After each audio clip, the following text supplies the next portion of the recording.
बैठिए।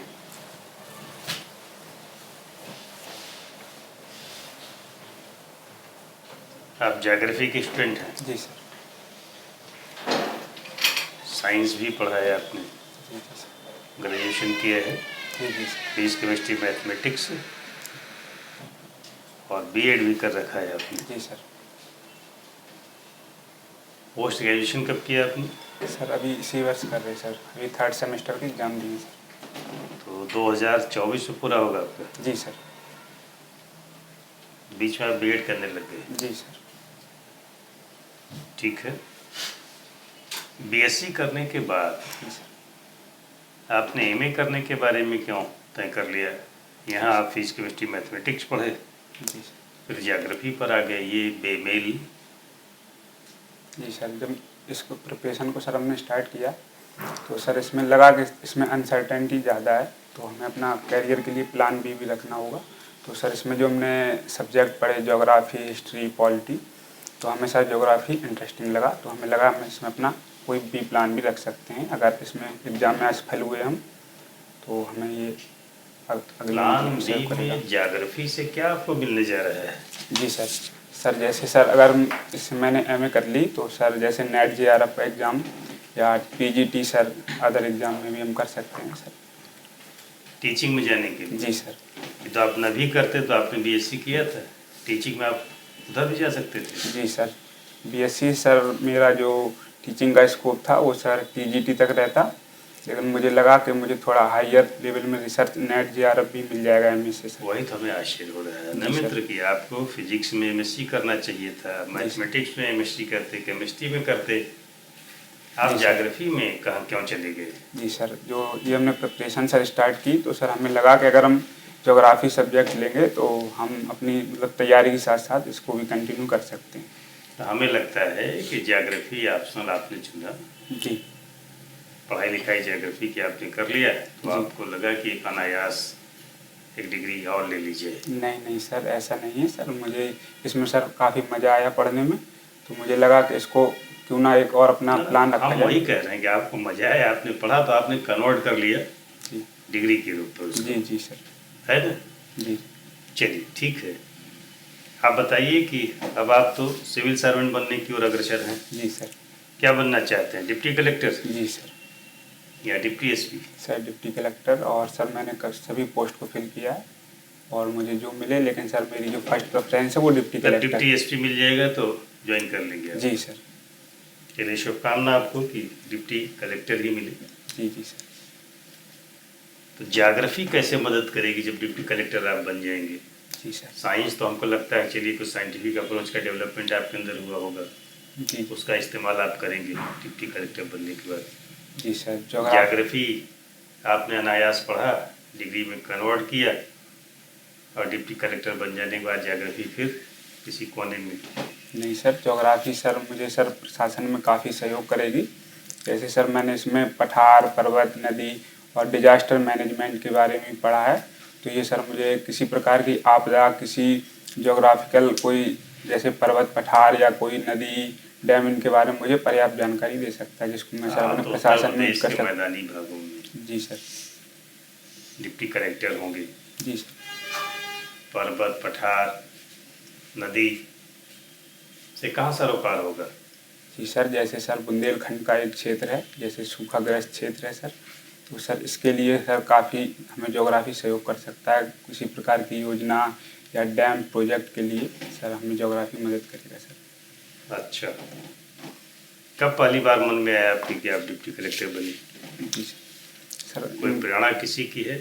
Sir graduation के time में सर हमें लगा कि मतलब अपनी कैरियर के रूप में क्या नौकरी देखें, तो हमें सर सिविल सर्विसेज ज़्यादा अच्छी लगी। सर इसमें डाइवर्सिटी काफ़ी ज़्यादा है, and sir this service give me opportunity to serve the people and give a positive power to me. Diversity शब्द का इस्तेमाल आप लोग करते हैं, ये है क्या डाइवर्सिटी? जी सर, इसका सर अर्थ ये है कि सर इस सर्विस में सर हमको सर हर मतलब नए नए पद मिलेंगे और कई क्षेत्रों में काम करने को मिलेगा, और कई सीनियर ऑफिसर्स और कलीग्स जो विभिन्न विभिन्न क्षेत्रों को, उनके साथ हमें अनुभव हम मिलेगा। चाहते हैं जरा ये डाइवर्सिटी जी को सर। डिफाइन कीजिए, विविधता है क्या? जी सर, विविधता सर यहाँ ये अर्थ है जैसे सर अगर हम सिलेक्ट होते हैं तो जैसे हमें सर सब डिविजनल मजिस्ट्रेट बनाया जाएगा। फिर सर हम प्रमोट होते हैं सर, जैसे कलेक्टर या सर किसी उसका सचिव, सर जैसे नगर पालिका में आयुक्त, इन सब चीज़ों में सर पदों में इसकी विभिन्नता रहती है सर। ये डिप्टी कलेक्टर के वेरियस प्रमोशन के बाद आप उसी चैनल में जाएंगे, जी इसकी बात कर रहे हैं। डाइवर्सिटी आप कैसे फेस करेंगे, हमारा सवाल ये है। जी सर डाइवर्सिटी से सर मेरा यहाँ तात्पर्य ये है कि सर हमें नई नई जगह काम करने को मिलेगा, समाज के अलग अलग लोग मिलेंगे। किसी भी डिपार्टमेंट में आप होंगे, आप डिप्टी एसपी बनेंगे। जी सर। या जैसे आप ज्योग्राफी के लेक्चरर ही बनते, जी सर। तभी ऐसे संभावना रहती है कि यहाँ से वहाँ ट्रांसफ़र जगह सर जगह। यहाँ सर डाइवर्सिटी का जो सर अर्थ मेरा सर एक पद से भी है कि हमें नए नए पद मिलेंगे सर, जिनमें हम रहकर सीखेंगे। और चलिए, ज्योग्राफी विषय है तो आपने जैव विविधता जी सर के बारे में भी पढ़ा होगा। जी सर। बायोडाइवर्सिटी, जी सर। ये क्या है? सर जैव विविधता का यहाँ अर्थ है किसी एक निश्चित क्षेत्र में जीव जंतुओं की जितनी ज़्यादा विविधता होती है उसे सर जैव विविधता बोलते हैं। अब ये आपको स्पष्ट है, तो ऐसे कोई विविधता आप वहाँ बताते ना? जी इस तरह की विविधता आपने वहाँ नहीं बताई। सर वहाँ जो डाइवर्सिटी जॉब की सर है उसमें सर कार्य की विविधता और सर पद की विविधता से सर था। जी कार्यों की विविधता। जी सर। ठीक बात है, पूछिए सर। आपने ज्योग्राफी से मास्टर आपका चल रहा है ना? जी सर। ओके, ये हॉटस्पॉट क्या होता है? जी सर, हॉटस्पॉट सर ऐसे क्षेत्र होते हैं जहाँ पर अन्य क्षेत्रों की अपेक्षा जैव विविधता अत्यधिक मात्रा में होती है सर, उन्हें जैव विविधता के हॉटस्पॉट बोलते हैं। जैसे सर भारत में केरल और सर सुंदरलैंड सर ये क्षेत्र हैं, और सर नॉर्थ ईस्ट सर जिसे हम पूर्वी भारत का या पूर्वी हिमालय का रीजन बोलते हैं सर, असम, मेघालय, त्रिपुरा, मिजोरम का। और सस्टेनेबल डेवलपमेंट को कैसे डिफाइन करेंगे? जी सर, सतत विकास से सर तात्पर्य ऐसे विकास से होता है जिसमें सर हम अपनी वर्तमान आवश्यकताओं को पूरा करते करते हुए अपनी जो आने वाली पीढ़ियां हैं उनके लिए भी संसाधनों को बचा सकें, ताकि वो बिना किसी कंप्रोमाइज के अपने जीवन को कुशलतापूर्वक चला सकें। रिसेंटली नीति आयोग ने एक रिपोर्ट जारी किया है जिसे सस्टेनेबल डेवलपमेंट यूएनडीपी करती है, उसी तर्ज पे नीति आयोग भी एक रिपोर्ट स्टेट्स का कितना अचीवमेंट हुआ है वो लॉन्च किया था। पढ़ा है आपने? सॉरी सर, अवेयर नहीं हूँ सर। अच्छा, तो अच्छा, एल नीनो क्या होता है?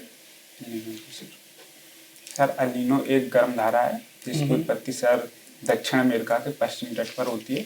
इसकी वजह से सर भारतीय मानसून की असफलता हो जाती है, जिससे भारत में सूखा, जबकि दक्षिण अमेरिका के पश्चिमी तटों पर अत्यधिक मात्रा में बारिश हो जाती है सर। और ये एल नीनो सर भारत में सूखा का कारण। थोड़ा सीधा बैठिए पूरी चेयर में। सर एल नीनो भारत में सूखे का कारण बनता है, जबकि दक्षिण अमेरिका में इसके कारण बाढ़ आ जाती है सर। अच्छा, पैर के बीच के गैप थोड़ा कम करिए। जी सर।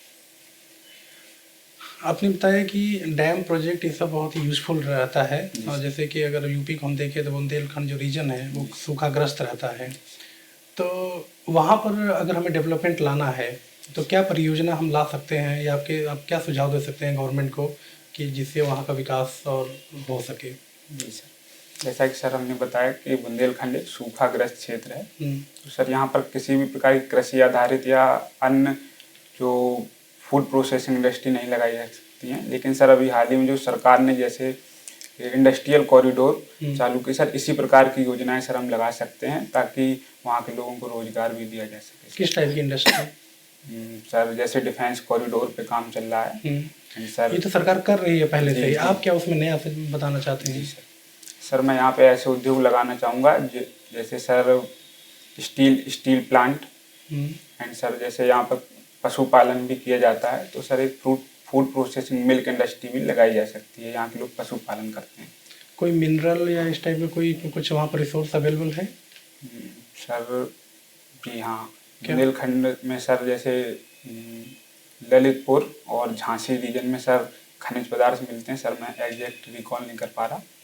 और सर यहाँ पे पत्थर की भी इंडस्ट्री लगाई जा सकती है, पत्थर कटिंग। और सर बुंदेलखंड रीजन में अगर हम समीप के क्षेत्र देखें, पन्ना वन्ना, तो सर यहाँ पे हीरा मिल सकता है। सर इस प्रकार की इंडस्ट्री यहाँ पे लगाई जा सकती है। तो अब तक ये क्षेत्र पीछे क्यों रह गया? जी सर। सर इसका जो एक भौगोलिक कारण सर ये पठारी रीजन है और सर यहाँ पर शुष्कता रहती है तो यहाँ पर कृषि नहीं हो पाती है एंड सर यहाँ पे इंफ्रास्ट्रक्चर की कमी है और यहाँ के लोगों के पास सर कनेक्टिविटी नहीं है प्रॉपर जो ये लोग अपने किसी प्रकार के उद्योगों को लगा सकें, ट्रांसपोर्ट की समस्या रहती है। लेकिन सर अभी सरकार ने Bundelkhand expressway and sir BIDA Bundelkhand industrial development authority आदि का गठन किया इस क्षेत्र को डेवलप करने के लिए। और डिजिटल डिवाइड क्या होता है? जी सर।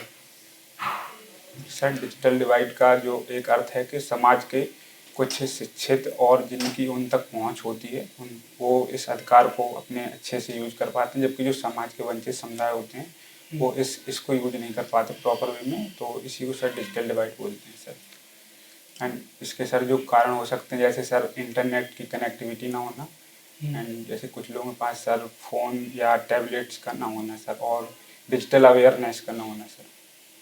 तो आज के टाइम पे जो रूरल एरिया है वो अर्बन एरिया से किस आधार पे अलग है? जी सर।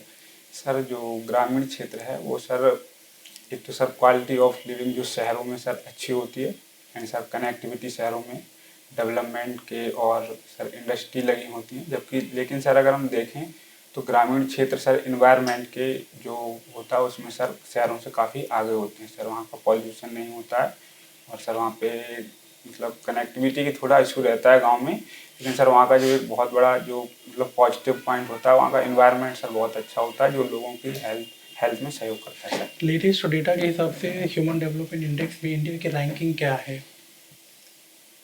सॉरी सर मैं नहीं पढ़ा उसके बारे ओके। फोर्थ इंडस्ट्रियल रेवोल्यूशन क्या है? में सर मैं अनुमति दें आप अनुमान लगा सकता हूँ सर।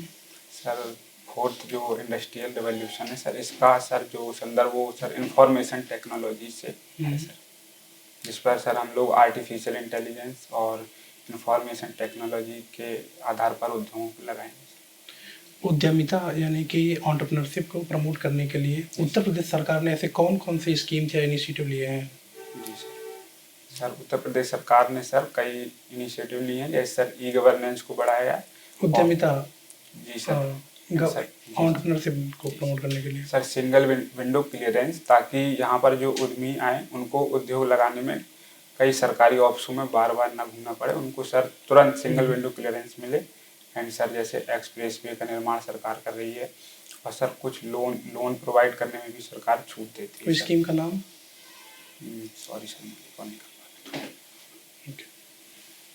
Thank you sir. सुनने में आता है कि उत्तर प्रदेश के सबसे अमीर आदमी का जो उसका जो संदर्भ है वो कानपुर से है। जी कौन है? सॉरी मैम मैं रिकॉल नहीं कर ठीक है। आपने बीएड भी किया हुआ है। जी मैम। तो शिक्षा के तमाम सारे पायदान और विकास की अवस्थाओं से आप परिचित होंगे। जी मैम। तो ये बताइए एससीएफ क्या है? SCF सॉरी मैम रिकॉल नहीं कर पा स्टेट करिकुलम फ्रेमवर्क। जी मैम।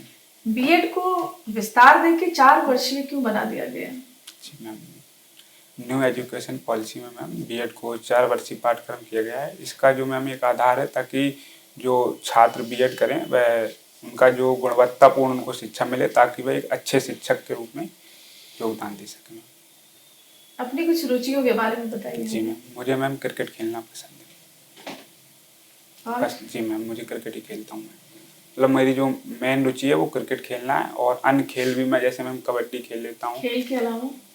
मैम खेल के अलावा कोई ऐसी विशेष रुचि नहीं है। अच्छा ठीक है। तो अभी खेल क्रिकेट में कुछ हाल फिलहाल 2-4 दिनों में कोई इतिहास रचा गया हो? जी मैम जो महिला क्रिकेट टीम है वह ऑस्ट्रेलिया से सबसे ज़्यादा रनों के अंतर से हारी है मैम। एंड और इंडिया टीम ने साउथ अफ्रीका को केप टाउन में हराया मैम। केप टाउन की और कोई विशेषता? जी ma'am Cape Town ma'am South Africa के मैम कैप हॉर्न मैम मैं एग्जैक्ट रिकॉल नहीं कर पा रहा हूँ। केप टाउन सिटी उसकी कैपिटल है और ये मैम कायरो और साउथ अफ्रीका रेलवे का पश्चिमी जंक्शन भी है मैम। कुछ और मैम यहाँ पर भूमध्य सागरीय जलवायु के कारण यहाँ पर मैम रसदार फलों की खेती होती है। सॉरी नहीं रिकॉल कर पा रहा। हमारे भारत के कोई बहुत बड़े व्यक्तित्व का कोई वहाँ से संदर्भ मिलता है, कोई जुड़ाव रहा है? जी मैम महात्मा गांधी का संबंध अफ्रीका से रहा है। इन्होंने मैम अफ्रीका में कई प्रकार के आंदोलन, नस्लवादी आंदोलनों के खिलाफ, और जैसे मैम जो वहाँ के जिनको ब्लैक इंडियन बोला जाता था, उनके जो उनको वहाँ पे वंचना का शिकार थे, उनके लिए मैम इन्होंने वहाँ पे सत्याग्रह व आंदोलन किए व उनको उनके अधिकार दिलाए थे। नारी मुक्ति आंदोलन की प्रणेता कौन थी? सॉरी मैम, उन्हें देश की पहली प्रथम शिक्षिका भी कहा जाता है, मतलब पहली महिला शिक्षिका भी कहा जाता है। सॉरी। अभी कुछ दिन पूर्व उनका बर्थडे भी, जन्म दिवस याद करने की कोशिश कीजिए। सॉरी मैम, मैं पढ़ूंगा इसको। कोई नहीं, आप ये बताइए कि कहते हैं कि जो ये अयोध्या है, ये शास्त्रों के मानक के अनुसार ये ब्रह्म क्षेत्र है, तो यहाँ पर कोई भी प्राकृतिक आपदा नहीं आ सकती। जी। तो जो आपका जो भौगोलिक जो आपके पास तमाम सारे वो होंगे, तमाम सारे प्रयोग किए गए होंगे, उनके बाद तमाम सारे आपके पास परिणाम होंगे, तो क्या ऐसा कुछ आपको पढ़ने में मिलता है कि किस कारण से ये भौगोलिक दृष्टिकोण से इतना सुरक्षित है कि यहाँ पर कोई प्राकृतिक आपदा ही नहीं आ सकती? हम लोगों की ऐसी मान्यता है कि इस क्षेत्र में कोई प्राकृतिक आपदा नहीं आ सकती। मैम अयोध्या है जो सरयू नदी के तट पर स्थित है। पर मैम जैसे आकस्मिक वर्षा अगर अत्यधिक मात्रा में हो जाए तो यहाँ पर आपदा मैम आ सकती है। लेकिन मैम क्योंकि ये सेंट्रल जो भारत गंगा का मैदान है या इसके बीच में है मैम, तो यहाँ की जो सरयू नदी है वो एक छोटी नदी है, तो लोगों को ऐसा लगता है यहाँ पे किसी प्रकार की आपदा नहीं आ सकती है। लेकिन अगर मैम रेन अगर अपनी क्षमता से ज़्यादा हो जाए तो यहाँ पे मैम आपदा आ सकती है मैम। नहीं, मेरे कहने का आशय कुछ और भी था। जी। कि ये क्या ये किसी सुरक्षित ऐसे सेस्मिक जोन में आता है कि जिसमें प्राकृतिक आपदा के चांसेस कम है? जी मैम, अगर इसको हम भूकंप जोन के अकॉर्डिंग देखें मैम तो ये जोन 3 में आता है। इस अनुसार भी हम कह सकते हैं कि यहाँ पर भूकंप जैसी आपदा। आप श्योर है ये 3 में है? जी मैम, जितना मैं रिकॉल कर पा रहा हूँ 3 में है।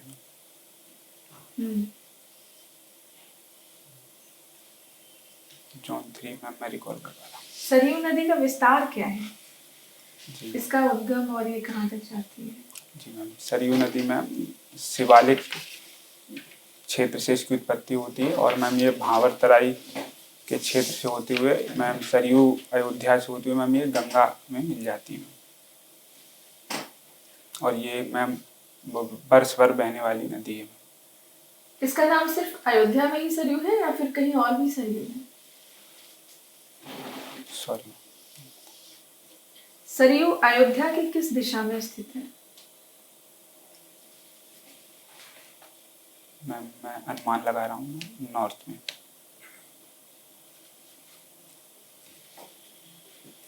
अयोध्या के बारे में कुछ और बताइए कि अयोध्या का शाब्दिक अर्थ क्या है? सॉरी, ठीक है। अयोध्या के जो राजा थे दशरथ, आपने सुना उनका नाम? जी जी। कौन से क्रम के राजा थे वो, किस नंबर पर आते थे? सॉरी मैम, इनका मुझे क्रम नहीं पता। और मैम ये सूर्यवंशी एक राजा थे दशरथ मैम, इनका मुझे क्रम नहीं पता। राम के आखिरी वंशज के बारे में कुछ जानकारी है? सर मैं लव कुश तक जानता हूँ सर। हाँ? लव कुश तक सर। लव कुश सर, लव कुश। लव कुश तो आखिरी वंशज कौन से हुए भाई, वर्तमान में बताइए अभी। सॉरी सर, जानकारी नहीं। एक अंतिम प्रश्न बताइए कि प्राण प्रतिष्ठा से क्या आशय है? जी मैम, प्राण प्रतिष्ठा से मैम आशय यह है कि मैम यहाँ पर जो मूर्ति का जो विधिवत लोकार्पण और उसको उस दिन से माना जाएगा कि हाँ आज से ये मूर्ति यहाँ पर स्थापित हो चुकी है और भगवान श्री राम और माता सीता और लक्ष्मण जी की मूर्ति का विधिवत यहाँ से आज से पूजा पाठ और मंदिर को समर्पित कर दिया जाएगा। मम्मी ये आज से प्रतिष्ठा। लोकार्पण से प्राण प्रतिष्ठा हो जाती है? हम आप मिलके कोई एक मूर्ति रख दे तो प्राण मैम, प्रतिष्ठित हो जाएगी? मैम लोकार्पण का मैम जो हम लोग शब्द का प्रयोग करते हैं मैम किसी प्रकार की परियोजनाओं के लिए इसका प्रयोग करते हैं और मैम जो धार्मिक मूर्तियों की स्थापना की जाती है उनके संदर्भ में प्राण प्रतिष्ठा का प्रयोग किया जाता है। प्राण प्रतिष्ठा का आशय कैसे, मतलब प्राण प्रतिष्ठा सिर्फ मूर्ति रखने से प्राण प्रतिष्ठित हो जाएगी? सॉरी इतना याद कर पा रहा हूँ। ठीक है, थैंक यू। मुझे एक ईमानदार जवाब चाहिए इस सवाल का, जी सही वाला। जी जी सिविल सेवा में क्यों आना चाहते हैं? सिविल सेवा मैम इसलिए आना चाहते हैं ये जो जॉब मैम है ये हमें एक अपॉर्चुनिटी देती है कि हम अपने जीवन के साथ साथ अपने समाज के लिए कुछ कर सकते हैं। पर ये तो काम आई गेस आप कोई भी काम कर रहे हैं तो उसमें किसी ना किसी रूप में आप समाज की सेवा कर रहे होते हैं। आप जैसे डॉक्टर हैं, जी मैम, जीवन बचाने का काम करते हैं, टीचर है, नए बच्चों के दिमाग को गढ़ने का काम करते हैं, इंजीनियर्स हैं, इतने बड़े बड़े पुल बना रहे हैं, बिल्डिंग्स बना रहे हैं। In a way they are also serving the nation. तो फिर सिविल सर्विसेज ही क्यों? जी मैम इस सर्विस में सर हमको जो डिसीजन मेकिंग पावर मिलती है और जो हम सोचते हैं उनको मैम हम अपने डिसीजन मेकिंग के अनुसार उनको इम्प्लीमेंटेशन भी कर सकते हैं। डिसीजन मेकिंग से आपका मतलब है पावर मिलता है, अथॉरिटी मिलती है ना? जी मैम यहाँ पर पावर से मेरा आशय मैम पॉजिटिव पावर से मैम सकारात्मक जिसका यूज हम अरे कहाँ पॉजिटिव पावर में यूज करते हैं लोग, ब्यूरोक्रेसी। कहाँ पॉजिटिव पावर, कुछ नहीं है। नहीं मैम कुछ लोग अभी भी हैं जो सकारात्मक शक्ति का ही प्रयोग करते हैं मैम। कुछ हो सकता है मैम जो इसका दुरुपयोग कर लेते हैं लेकिन उनके आधार पर हम पूरी प्रशासन को दोष नहीं ठहरा सकते। चलिए ठीक है, हम आपके इस उत्तर के साथ सेटल हो लेते हैं। मैथ्स पढ़ा है आपने? जी मैम। अगर सेंटर फिक्स कर दिया जाए और रेडियस फिक्स कर दी जाए तो कितने सर्कल ड्रॉ किए जा सकते हैं? मैम एक। अच्छा, और अगर सेंटर फिक्स रहे, रेडियस फिक्स ना करी जाए तो? मैम अनंत। सही है। जी। राइट टू इक्वेलिटी कौन कौन से आर्टिकल्स को डील करते हैं? जी मैम 14 से 18 तक का जो आर्टिकल है समता के अधिकार से संबंधित है। आर्टिकल 18 क्या है? जी मैम ये मैम उपाधियों का अंत करते हैं। सभी प्रकार की उपाधियों का अंत या इसमें से कुछ एक्सेप्शंस भी हैं? जी मैम सिर्फ सेना और मैम जैसे पद्मश्री या पद्म भूषण इनको छोड़कर बाकी सभी उपाधियों पर रोक लगाई गई है। नहीं, एक और इम्पोर्टेंट है। जी मैम सॉरी रिकॉर्ड नहीं कर पाया। एकेडमिक। जी मैम डॉक्टर्स प्रीफिक्स लिखते हैं ना आफ्टर पीएचडी। Thank you. अभी हाल के दिनों में मालदीव और इंडिया के कॉन्टेक्स्ट में बाइलेटरल रिलेशंस में क्या एक मेजर चेंज आया है? मैम अभी जो वर्तमान में मालदीव और भारत के संबंध है सर मैम इसमें मैम चाइना का इंटरफेयर ज़्यादा बढ़ गया है और मैम चाइना जो है वो अपना इन्वेस्टमेंट मालदीव में कर नहीं, अभी रिसेंट कुछ कोई ट्रीटी कोई एग्रीमेंट के संदर्भ में कुछ मेजर चेंज हुआ है? देखो मैं तुम्हारी हेल्प कर रही हूँ। सॉरी मैम नहीं रिकॉल कर पा रहा। कोई बात नहीं है। चोक पॉइंट एक वर्ड अभी एनकाउंटर किया होगा रेड सी के कॉन्टेक्स्ट में। Choke point. जी मैम। रेड सी में क्या चल रहा है अभी? जी मैम यहाँ पर मैम जो हूती विद्रोही हैं यमन के इन्होंने मैम एक भारतीय नौसेना के जहाज को हैक कर लिया था मैम। और ये जो आपने मैम चोक पॉइंट की बात की है ये बाबा अल मंदेब जल संधि के पास का क्षेत्र है। बाब अल मंदेब। जी। तो क्या है choke point exactly? Choke point ma'am मैं अनुमान लगा रहा हूँ मैम। हम्म। चोक पॉइंट का आशय है एक ऐसे क्षेत्र से जहाँ पर मैम पूरा जो जहाजों से जो व्यापार होता है वो रोक गया है मैम। उस संदर्भ में चोक पॉइंट का उपयोग किया जाता है।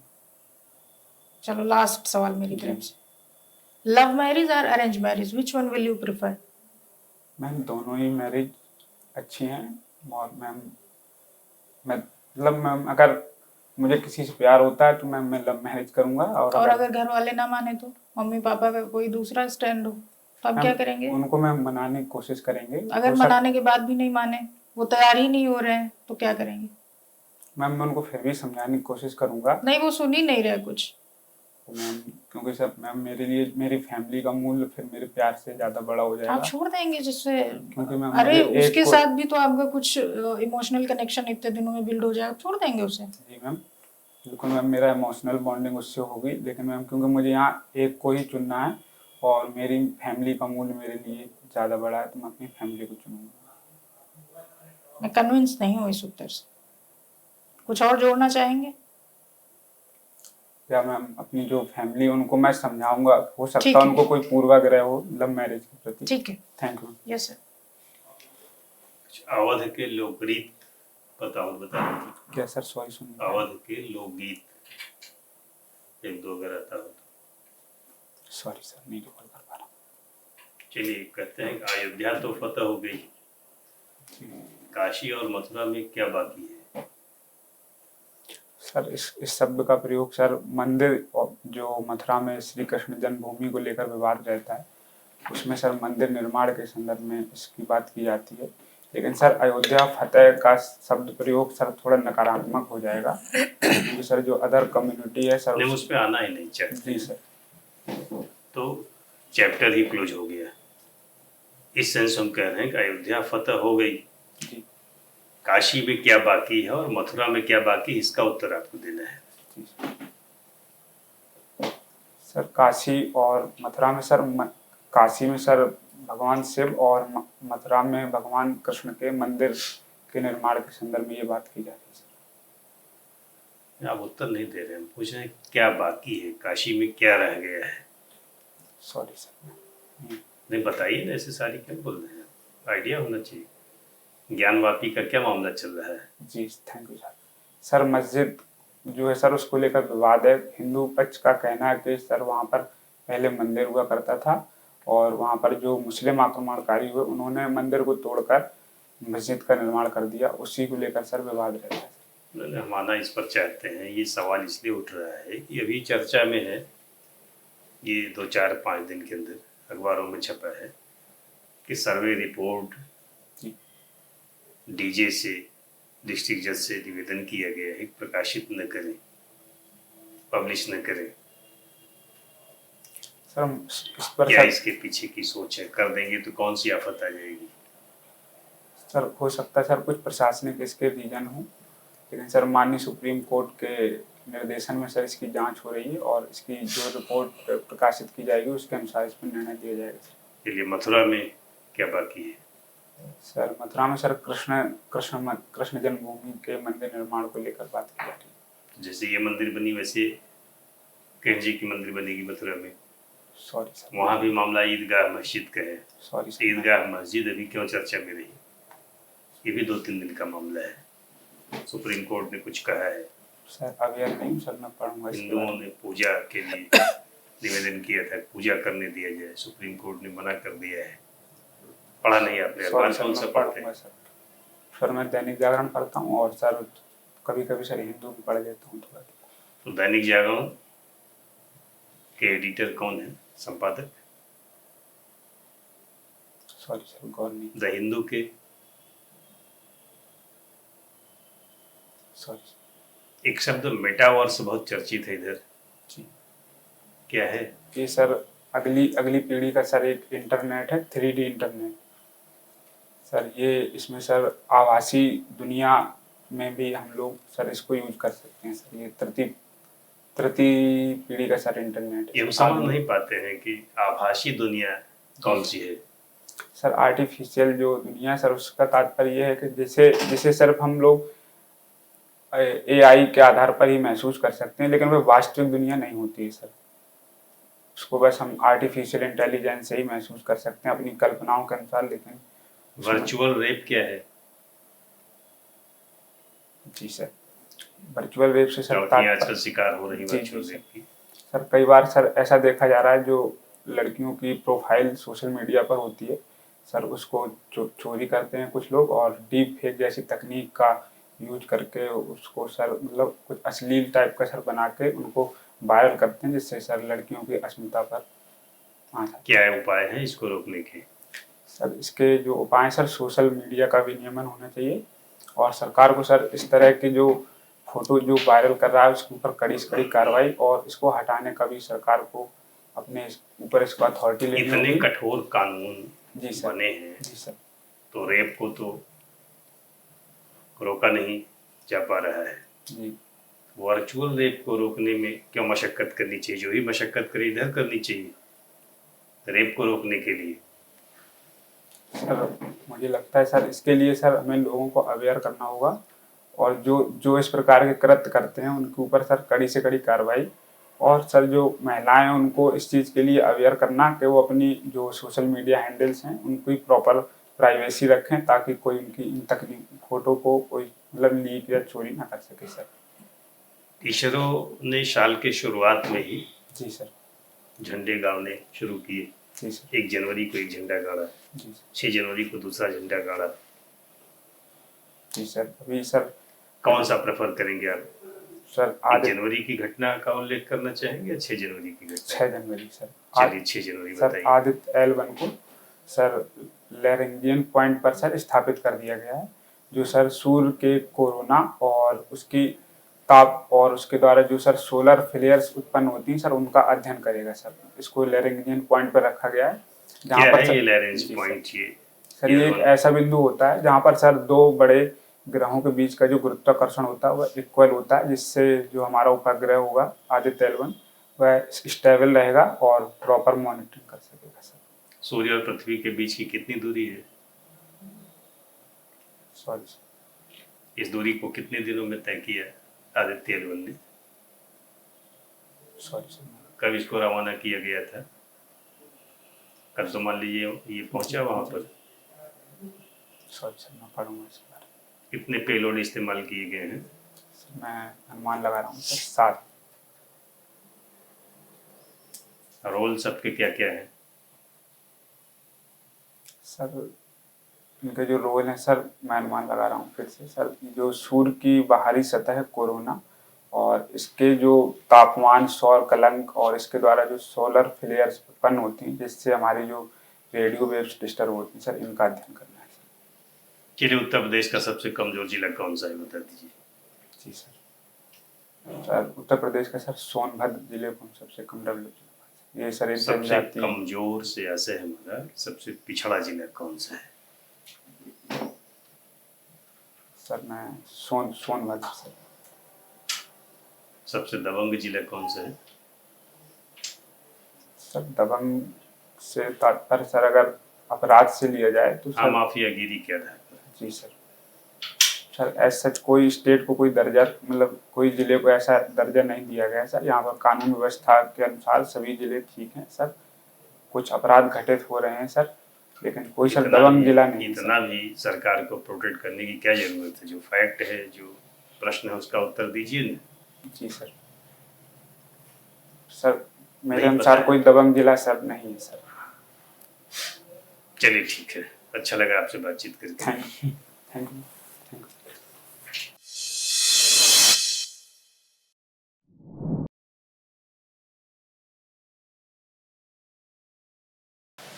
कैसा रहा इंटरव्यू? ठीक रहा सर अभी और पढ़ना पड़ेगा। ठीक रहा सर अभी और पढ़ना पड़ेगा। कहीं आप पढ़ना तो बने क्या आवश्यक? बहुत पढ़ाई की आपने, अब क्या करेंगे पढ़ लिख कर? कल इंटरव्यू दीजिए जाकर। सर अभी कोशिश करेंगे और इम्प्रूवमेंट हो जाए। चलिए कुछ पढ़ने की जरूरत नहीं। नहीं अब आपको मत बताएं, पढ़ना। आप अच्छा इंटरव्यू दे रहे हैं।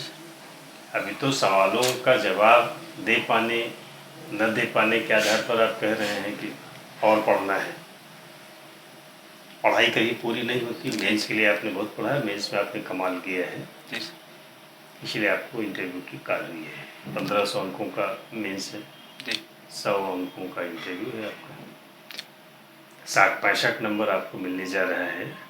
थोड़ी मशक्क़त कर लीजिए तो ये 70-75 हो सकता है। मशक्क़त में भी कुछ ऐसा नहीं, कोई फला ऐसा बड़ा नहीं है कि आपको सुझाया जाए, उस वक्त काम करना। छोटी छोटी चीज़ें इंटरव्यू का फर्स्ट मिनट अपने हाथ में होता है, एंट्री, अभिवादन और बैठना। जी जी उसमें आप ठीक रहे, कुछ ऐसा आपने कोई गलती नहीं की जी सर बस। लेकिन एनर्जी लेवल और बढ़ सकता है, जी सर ये मन में ले आइए ना। 1500 अंकों में आपने कमाल किया, 100 अंक का इंटरव्यू में 5-7 नंबर के लिए आपको मशक्कत करनी है, जी जी तो होने के लिए क्या है आपके पास? मन में पॉजिटिव रिजल्ट की कामना कीजिए और आराम से इंटरव्यू दीजिए।